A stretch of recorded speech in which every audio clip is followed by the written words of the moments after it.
주의 이름으로 축원합니다.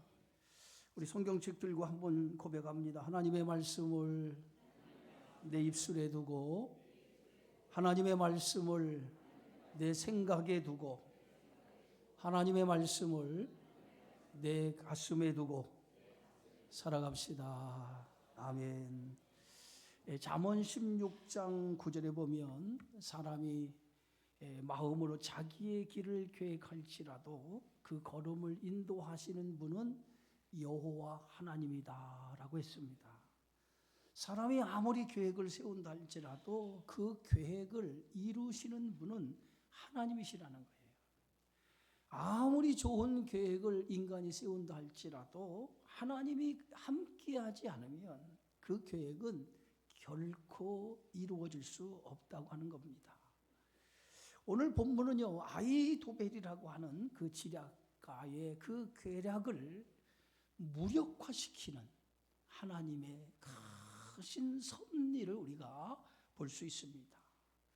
다윗은 아들 압살롬의 반역으로 인해서 예루살렘 궁을 떠나서 피난길에 오르게 되어지죠. 그 피난길에서 머리를 가리고 울면서 맨발로 감람산 길을 올라갑니다.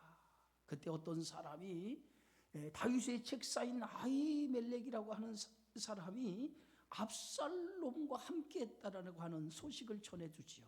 그 소식을 듣는 그 순간에 다윗은 하나님 앞에 기도합니다. 아히도벨의 모략을 어리석게 해 주옵소서라고 하나님 앞에 기도를 해요. 이 아히도벨이라고 하는 사람은 대단한 지략가예요. 얼마나 지략이 뛰어난지 사무엘하 16장 23절에 보면 아히도벨이 베푸는 이 계략은 사람이 하나님께 물어서 받은 말씀과 같을 정도로 대단한 지략을 가진 자라고 이렇게 성경은 소개하고 있습니다. 그런데 그런 아히도벨이 압살롬 편에 섰다라고 하는 것은 다윗에게 있어서는 대단한 유익이라고 말할 수 있을 거예요. 그래서 아히도벨이 압살롬 편에 함께했다는 그 소식을 듣고 하나님 앞에 아히도벨의 모략, 아히도벨의 계략을 어리석게 해달라고 기도했던 이유가 여기에 있습니다. 이제 압살롬은 자신을 따르는 무리들과 함께 예루살렘에 무혈로 입성을 하게 되어져요. 이때 아히도벨도 함께 압살롬과 더불어 예루살렘에 입성을 하게 되어지는데 오늘 성경의 말씀에 보면 모든 백성이 예루살렘에 이르고 아히도벨도 그와 함께 했다라고 16장 15절에 그렇게 말씀하고 있습니다. 이것은 이미 다윗의 정권은 무너지고 모든 민심이 이제 압살롬에게 이반이 되어졌다라고 하는 것을 상징적으로 보여주는 말씀이라고 할 수 있어요. 여러분, 압살롬이 이제 예루살렘에 입성하자 그 압살롬을 입성하는 것을 환영하는 사람인데 그게 누굽니까? 후세라고 하는 사람이에요. 후세가 압살롬이 예루살렘에 입성하니까 왕이여 만세, 왕이여 만세 하면서 압살롬을 맞이하게 되어져요. 이 후세가 누굽니까? 후세는 다윗의 친한 벗이에요. 예? 그런 친한 벗인 이 후세가 압살롬의 입성에 열렬히 환영하면서 왕이여 만세, 왕이여 만세라고 외쳤던 거예요. 다윗이 그런데 오늘 성경의 말씀에 보니까 후세가 왕이여 만세라고 외치고 있는데 그 왕이여 만세라고 하는 앞에 압살롬 왕이여, 다윗 왕이여라고 하는 이름이 붙여지지 않았어요. 이것은 지금 후세가 외치는 왕이 압살롬인지 다윗인지 오늘 성경 기자는 그것을 밝히지 않음을 통해서 후세가 지금 왕이여 만세라고 외치는 이 외침이 거짓된 외침이었던 것을 간접적으로 우리에게 드러나는 그런 말씀이라고 생각해 볼 수 있어요. 여러분, 압살롬은 후세가 자신이 예루살렘 입성할 때 열렬히 환영하면서 왕이여 만세라고 외치는 그 모습을 보고 후세는 그 압살롬을 후세에게 이렇게 묻습니다. 예? 오늘 내가 친구를 후대하는 것이냐, 어찌되어 친구와 함께하지 않느냐라고 하는 말로 오늘 후세가 자신을 뜻밖의 영접을 하는 그 모습을 보고 의아하게 생각하게 되어졌다는 거예요. 그때 후세는 내가 아버지 다윗을 섬긴 것처럼 왕을 섬기겠다라고 말합니다. 그런데 후세의 이 말은 거짓된 말이었다는 거예요. 여러분 성경에 보면 후세는 다윗이 예루살렘을 떠나 피난길에 오를 때 함께 다윗과 함께 피난길에 나섰다가 다윗으로부터 예루살렘에 남아 아히도벨의 모략을 패하게 하라고 하는 당부를 받고 그가 피난길에 돌아와서 예루살렘에게 남게 되어졌던 것을 보게 되어지죠. 그런 아히도벨이 이제 다윗을 죽이기 위해서 하나의 계략을 내죠. 그 계략은 오늘 성경 말씀 17장 1절에 3절에 이렇게 기록하고 있어요. 아히도벨이 또 압살롬에게 이르되 이제 내가 사람 12,000명을 택하게 하소서. 오늘 밤에 내가 일어나서 다윗의 뒤를 추격하여 그가 고나고 힘이 빠졌을 때에 기습하여 그를 무섭게 하면 그와 함께 있는 모든 백성이 도망하리니 내가 다윗 왕만 쳐 죽이고 모든 백성이 당신께 돌아오게 하겠다라고 하는 거예요.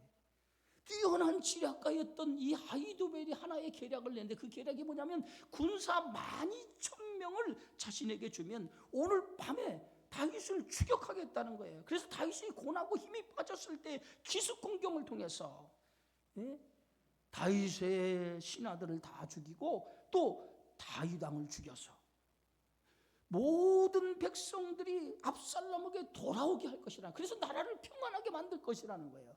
그게 아히도벨의 계략이었어요. 그런데 이 아히도벨의 계략을 듣고 오늘 압살롬뿐만 아니라 거기에 있는 모든 장로들이 그 말을 아주 좋게 여겼다는 거예요. 오늘 4절의 말씀 보니까 압살롬과 이스라엘 장로들이 다 그 말을 옳게 여겼다. 대단한 지략을 냈던 그 지략에 모든 사람들이 아주 좋은 계략이다, 아주 좋은 묘략이라고 이렇게 죽여 세웠던 것을 보게 되어져요. 아히도벨의 모략은요 당시 정황으로 볼 때 매우 정확한 그러한 계략이었어요.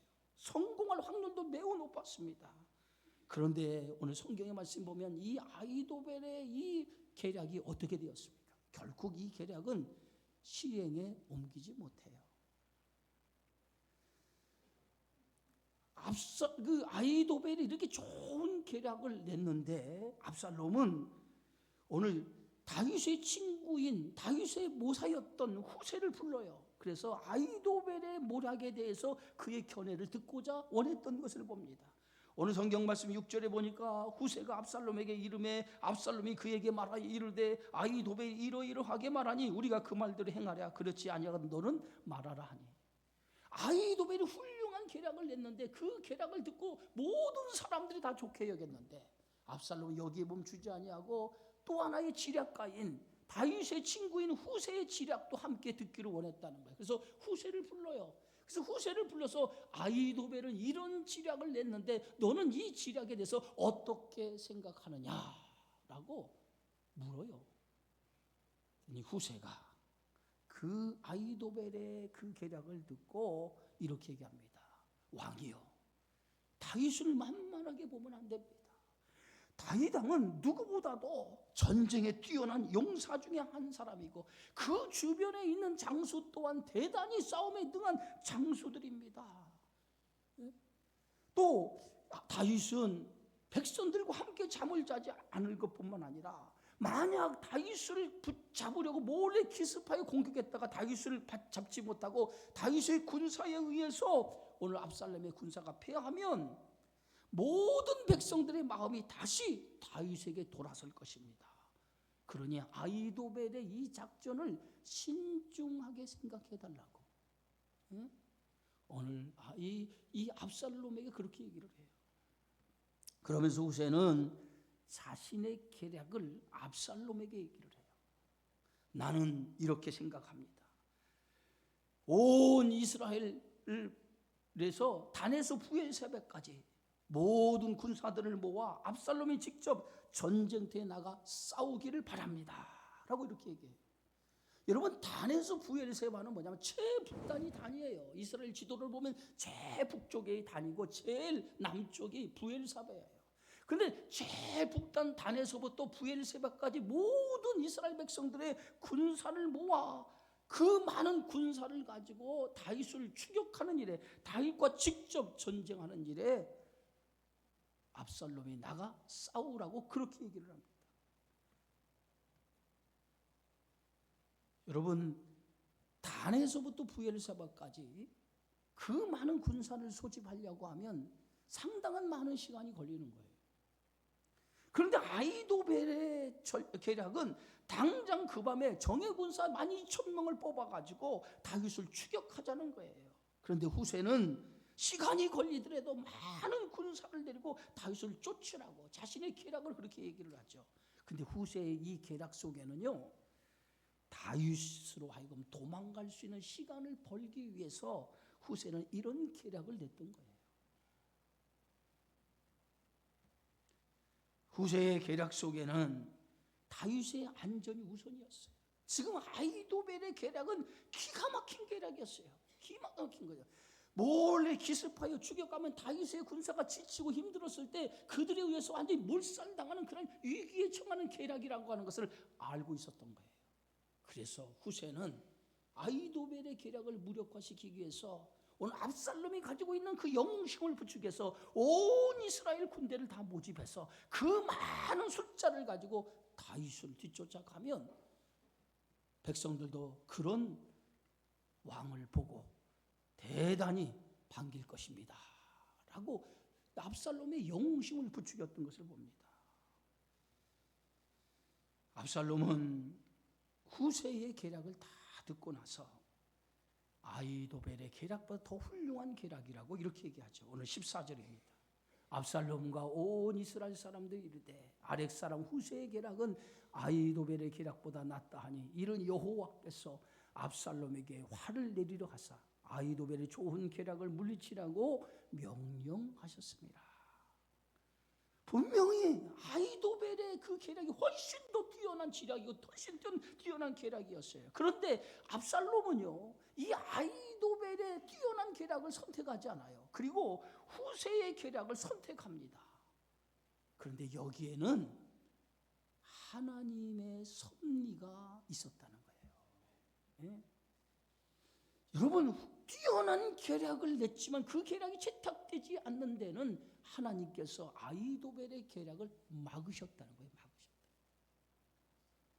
여러분, 사람이 아무리 계획을 세워도 그것을 이루시는 분이 누구라고요? 하나님이 하나님. 아무리 좋은 계획을 세워도 하나님이 막으시면 그 계획은 이루어질 수가 없는 거예요. 아이도벨의 계략은 뛰어난 계략이지만 하나님이 그 계략을 막으셨다는 거예요. 왜? 하나님은 다윗을 통해 이루고자 하시는 목적이 있었어요. 그 목적을 위해서 다윗을 이스라엘 나라의 왕으로 세운 것입니다.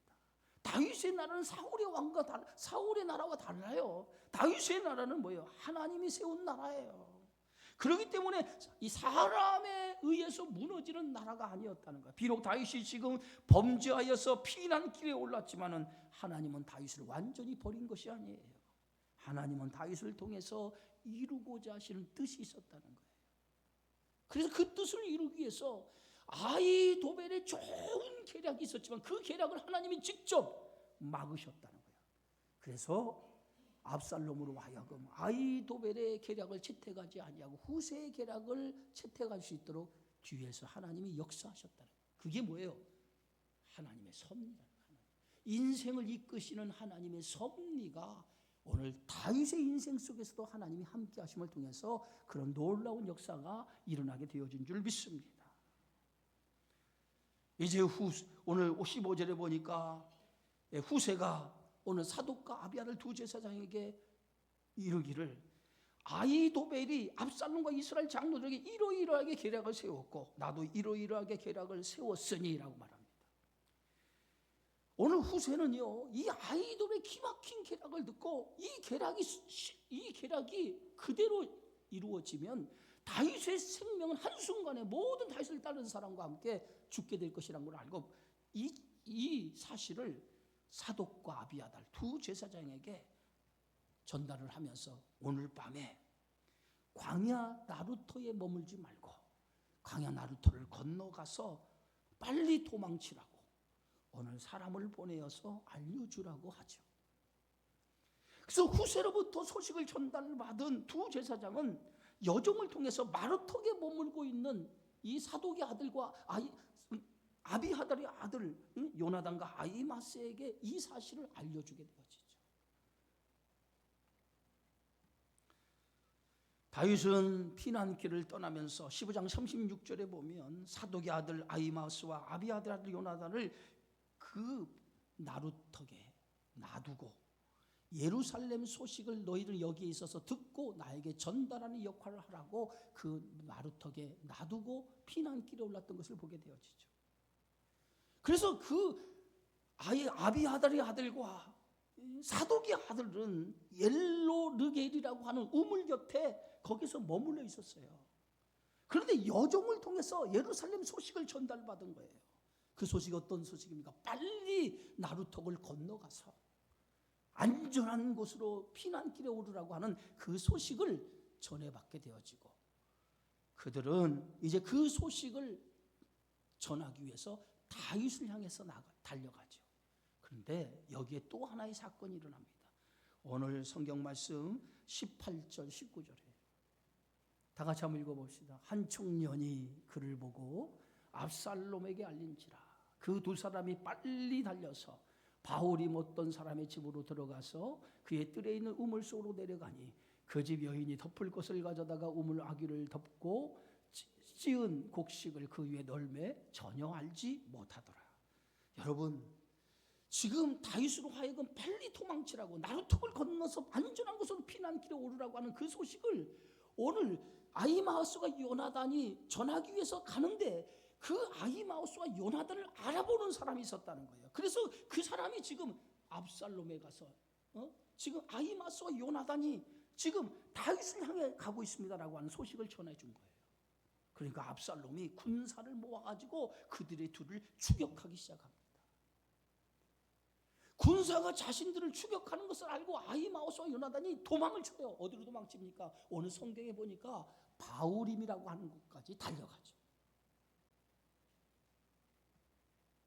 여러분, 바울임까지 달려가는데 그 바울임에서 어떤 사람의 집에 들어가서 그 집의 우물 속에 숨어 들어갑니다.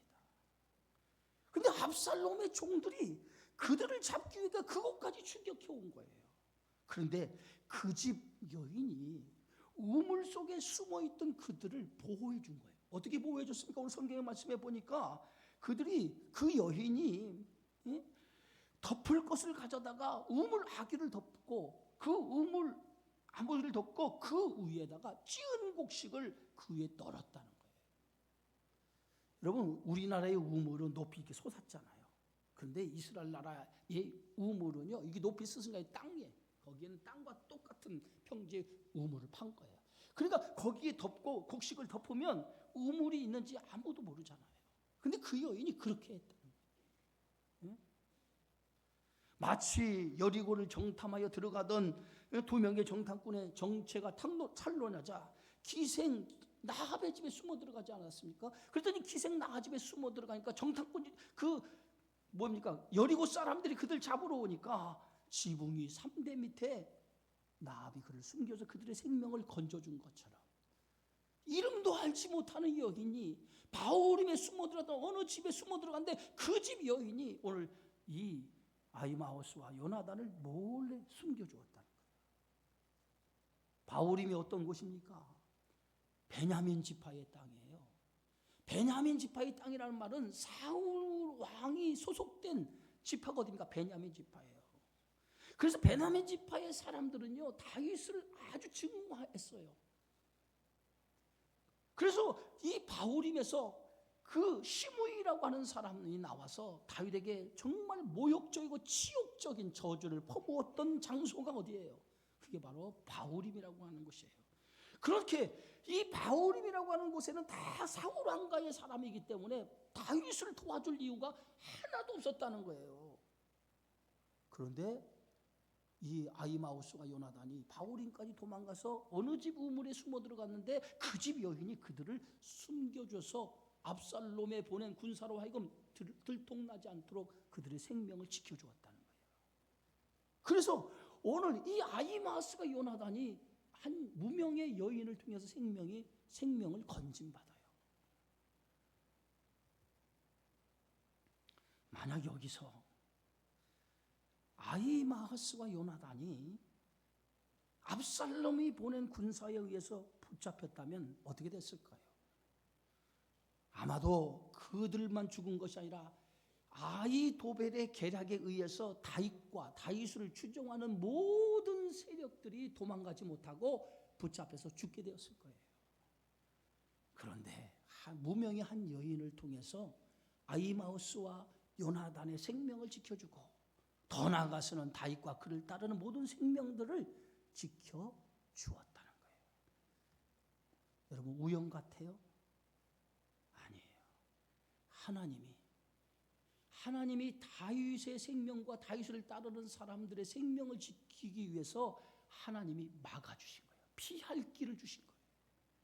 보이지 않는 하나님의 섭리, 보이지 않는 하나님의 은혜로 말미암아 다윗 왕궁을 구해 주었다는 거예요. 네? 여러분, 우리 인생도 마찬가지예요.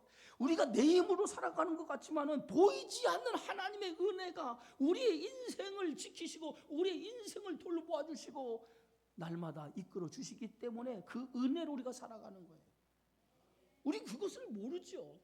그러나 보이지 않는 하나님의 손길, 보이지 않는 하나님의 섭리 가운데 우리를 인도하시기 때문에 우리가 살아가는 거예요. 오늘 성경 말씀 21절에 보세요. 그들이 간 후에 두 사람이 우물에서 올라와서 다윗 왕에게 가서 다윗 왕에게 말하여 이르되 당신들은 일어나 빨리 물을 건너가소서. 아히도벨이 당신들을 해하려고 이러이러하게 계략을 세웠나이다. 그들이 달려가서 다윗에게 이 모든 사실, 아히도벨이 당신들을 죽이려고 이러이러한 계략을 세웠다고 다윗에게 알려주게 되어지죠. 그래서 다윗은 모든 백성과 함께 새벽까지 모여 요단을 건너서 마하나임이라고 하는 곳을 땅으로 피신해 가죠. 결국은 뭐예요? 이 아히도벨의 계략이 뛰어난 계략이었어요. 그런데 그 계략은 뭐예요? 결국은 하나님의 은혜, 하나님의 섭리에 의해서 그 계략은 시행되지 못해요. 시행되지 못하고 결국은 뭐예요? 아히도벨은 자기 계략이 시행되지 못하자 스스로 고향 땅에 들어가 목매어 죽었다는 거예요. 그게 23절이에요. 우리 다 같이 한번 읽어봅시다. 아히도벨이 자기 계략이 시행되지 못함을 보고 나귀의 안장을 치우고 일어나 고향으로 돌아가 자기 집에 이르러 집을 정리하고 스스로 목매어 죽음에 그의 조상의 묘에 장사되니라. 여러분, 아히도벨이라고 하는 사람은 뛰어난 지략가예요. 그런데 이 아히도벨 그 지략, 그 계략이 시행되지 못했다는 거예요. 아히도벨이라고 하는 사람, 그 사람의 이름의 뜻이 무엇인지 아십니까? 그 아히도벨이라고 하는 이름의 뜻은 어리석음의 형제라는 뜻이에요. 대단한 지략을 가진 사람이지만은 그의 이름의 뜻이 어리석음의 형제라는 거예요. 그렇게 지략에 뛰어난 사람의 이름을 어리석은 형제라고 하는 이름의 뜻을 가지고 있다는 것은 저의 죽음을 암시하는 이름이었다는 거예요. 그는 스스로 어리석은 선택을 통해 스스로 목숨을 끊고 말았어요. 예레미야 9장 23절에 보면 세 가지를 자랑하지 말라고 그랬어요. 첫째는 지혜를 자랑하지 말라. 지혜를 자랑하지 말라는 거예요. 두 번째는 용사는 용맹을 자랑하지 말라는 거예요. 그리고 세 번째는 부자는 자기 부함을 자랑하지 말라는 거예요. 세 가지를 자랑하지 말라고 하면서 지혜를 자랑하지 말고 용사는 용맹을 자랑하지 말고 부자는 부함을 자랑하지 말라는 거예요. 그리고 자랑할 것은 오직 한 가지라는 거예요. 하나님을 아는 것, 하나님을 아는 것, 하나님의 사랑과 하나님의 정의와 하나님의 공의를 땅에 행하는 것을 아는 자가 복이 있다라고 성경은 말하고 있어요. 아히도벨은 뛰어난 지략가였지만은 하나님의 뜻을 알지 못했기 때문에, 하나님을 온전히 알지 못했기 때문에 그는 어리석은 자였고 그 어리석은 것 때문에 스스로 목숨을 끊고 인생을 마감하는 그러한 인생이 되고 말았다는 거예요. 결국은 이 모든 것을 누가 하신 일이에요? 하나님이 하신. 다윗이 압살롬을 피해서 도망간 곳이 어디입니까? 마하나임이라는 곳이에요. 오늘 성경 말씀 24절에 보니까 이에 다윗은 마하나임에 이르고 압살롬은 모든 이스라엘 사람과 함께 요단을 건너니라. 결국은 마하나임까지 다윗은 도망을 친 거예요. 요단강에서 동쪽으로 50km 떨어진 지역이 마하나임이에요. 이 마하나임, 여러분 잘 아는 것처럼 마하나임이라는 뜻이 뭡니까? 군대, 야영지라고 하는 뜻을 가지고 있어요. 그런데 이 지역은요, 오늘 요단강 동편의 땅으로 므낫세 지파와 갓 지파에게 주신 기업의 땅이에요. 그런데 이곳까지 지금 다윗이 피신해 온 거예요. 그런데 다윗이 예루살렘 궁에서 떠나 멀리 지금 마하나임, 요단강 동편의 땅, 이 땅까지 피신해 왔는데 여기에 도착을 하자마자 다윗을 영접하는 사람이 기다리고 있었다는 거예요. 대단하지 않아요? 여기까지 이르게 되니까 다윗을 기다리는 사람들이 있었다는 거예요. 그게 누굽니까? 오늘 성경의 말씀 27절입니다. 다 함께 읽어봅시다. 다윗이 마하나하임에 이르렀을 때에 암몬 족속에 속한 라빠 사람 나하스의 아들 소바와 노데발 사람 암밀의 아들 마길과 노골림 길르앗 사람 바르실레가, 그래서 세 사람이 오늘 다윗을 기다리고 있었다는 거예요. 세 사람. 소바, 나하스의 아들 소바, 그가 다윗을 기다리고 있었어요. 그런데 이것은 다윗과 친분이 있는 관계였다는 거예요. 이 친분이 있는 이 소바가 다윗을 기다리고 있었고, 또 노데발의 아들 마길이라고 하는 사람이 오늘 다윗을 기다리고 있었는데, 이 마길이 누구냐? 전에 요나단의 아들 무비보셋을 돌보던 사람이에요. 무비보셋이 누구냐? 사울 왕가의 사람 아니에요. 그런데 사울 왕가의 사람을 누가 대접을 합니까? 다윗이 요나단의 아들 무비보셋을 찾아가지고 자기 왕궁에서 식탁의 자리에 함께하고 모든 사울 왕가의 재산을 다 돌려주었어요. 그것을 마길이 보고 다윗을 돕는 일에 가담했던 거예요.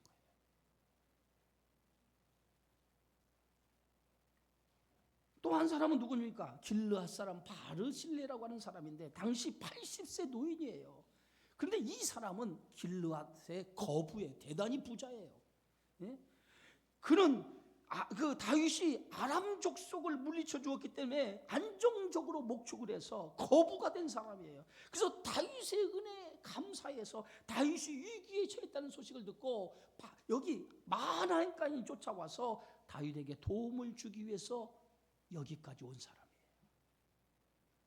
그런데 그들이 세 사람이 그냥 다윗을 영접한 게 아니에요. 어떻게 영접을 했습니까? 오늘 성경에 보니까 많은 음식을 싸가지고 다윗을 찾아왔다는 거예요.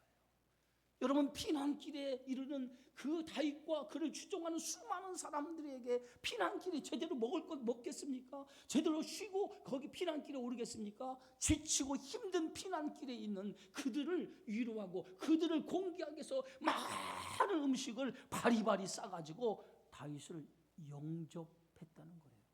오늘 성경에 보세요. 28절 29절에 보세요. 침상과 대야와 질그릇과 밀과 보리와 밀가루와 볶은 곡식과 콩과 팥과 볶은 녹두와 꿀과 버터와 양과 치즈를 가져다가 다윗과 그와 함께한 백성에 먹게 하였으니 이는 그들 생각에 백성이 들에서 시장하고 고나고 목마르겠다 함이었더라. 채소부터 시작해가지고 고기까지 하나도 빠짐없이 오늘 다윗과 다윗을 따르는 추종하는 사람들의 피난길에서 얼마나 고통을 많이 겪었을까 생각하고 그들을 위해서 음식을 준비해서 기다리고 있었다는 거예요. 여러분, 오늘 사무엘하 17장을 가만히 읽어보세요. 읽어보면 여기서 하나님께서 다윗을 지켜주었다라고 하는 말이 하나도 없어요. 그런데 이 17장 내용 가만히 들여다보면 보이지 않는 하나님의 손길이 다윗이 가는 그 길 위에 하나님이 함께 하셨던 것을 볼 수 있어요. 아히도벨의 계략을 하나님이 막아주시고 두 제사장 아히마아스 요나단의 생명을 무명의 여인을 통해서 건져주시고, 그래서 그 생명을 건져주심을 통해서 다윗의 생명과 백성들의 생명까지도 하나님이 지켜주시고, 마하나임에 도착했을 때 다윗과 백성들을 돌보아주는 사람들로 하여금 다윗의 지친 육신의 것을 편하게 쉬도록 모든 것을 제공한 사람들이 있었다는 거예요. 이 모든 것이 우연이라고 생각하십니까? 이것은 우연이 아니라는 거예요. 절대 우연이 아니라는 거예요. 보이지 않는 하나님의 은혜의 손길이 다윗을 돌보고 있다는 거예요. 여러분, 하나님은 우리 인생도 마찬가지입니다. 보이지 않는 하나님의 손길로 우리 인생을 이끌어 주시고 있으며 우리를 지켜주시고 우리와 함께 하시는 것을 믿으시기 바랍니다. 우리는 그것을 알지 못하기 때문에 때로는 우리가 고통을 당하고 어려움을 당할 때 원망하고 불평할 때가 있어요. 그러나 하나님은 당신의 뜻을 이루기 위해서 때로는 우리를 징계하기도 하고 우리를 고난 가운데 두기도 합니다. 그러나 우리를 징계하고 고난 가운데 둔다고 해서 하나님이 우리를 버렸다라고 생각하면 안 돼요. 때로는 그 가운데서도 하나님은 우리를 지키시고 우리를 인도해 주신다는 거예요. 하나님의 보이지 않는 손길로, 하나님의 은혜로, 하나님의 섭리로 우리를 이끌어 주신다는 거예요. 요셉도 처음에는 형제들에 의해서 자신이 예굽의 종으로 팔려갔을 때는 내가 왜 하루아침에 종이 되었느냐, 자기 자신을 한탄하고 비하했을 거예요. 그러나 잠깐의 고난을 당했지만은 요셉은 그 속에서 뭘 깨달았습니까? 나중에 하나님의 섭리, 하나님의 은혜를 깨달았어요. 나중에 형제들을 만났을 때 요셉은 이렇게 고백합니다. 형들이 나를 이곳에 판 것이 아니라 하나님이 형들의 생명을 구원하시려고 나를 이곳에 먼저 보내었나이다. 하나님의 섭리, 하나님 은혜의 눈이 열려져야 돼요. 여러분, 힘들고 어려울 때에 힘들고 어려운 것 속에서 하나님이 그 가운데 나를 이끄시고 계시다는 하나님의 섭리와 하나님의 은혜의 손길을 볼 수 있는 영적인 눈이 있기를 주의 이름으로 축원합니다. 지금 다윗은 피난길에 고난길에 있는데 그 고난길에 생명의 경각에 있을 때마다 그때마다 하나님이 뭐예요? 하나님의 보이지 않는 손길로 다윗의 생명을 보호해주고 계시다는 거예요. 이게 하나님의 은혜예요. 비록 우리가 사망의 음침한 골짜기로 다닐지라도 해를 두려워하지 않을 것은 주께서 나와 함께 하심이라. 주의 지팡이와 막대기로 나를 안위하시나이다. 이게 인생이라는 거예요. 하나님이 나를 보이지 않는 손길로 나를 지키시고 나를 인도해 주신다라고 하는 그 믿음을 가지고 살아가신다면 어떤 사망의 음침한 골짜기를 다녀도 우리는 두렵지 않아요. 우리는 무섭지 않아요. 그 가운데서도 하나님은 나를 지키시고 나를 인도해 주신다라고 하는 믿음만 있으면 우리는 담대히 우리에게 주어진 믿음의 길을 걸어갈 수 있는 줄 믿습니다. 그런 믿음이 여러분 안에 있기를 바랍니다. 사무엘 17장을 통해서 여호와 하나님이 다윗을 지켜주었다는 말씀 하나도 없지만은 하나님은 보이지 않는 하나님의 손길로 다윗을 지켜주신 것처럼 우리 인생도 보이지 않는 하나님의 손길로 하나님의 섭리 가운데 저와 여러분을 지켜주시고 인도해 주심을 믿고 그 믿음으로 살아가는 저와 여러분의 삶이 되어지기를 주님의 이름으로 축원합니다. 존귀하신 주님 감사합니다. 오늘 다윗이 피난길에 이르렀지만은 수많은 어려움을 당했지만 그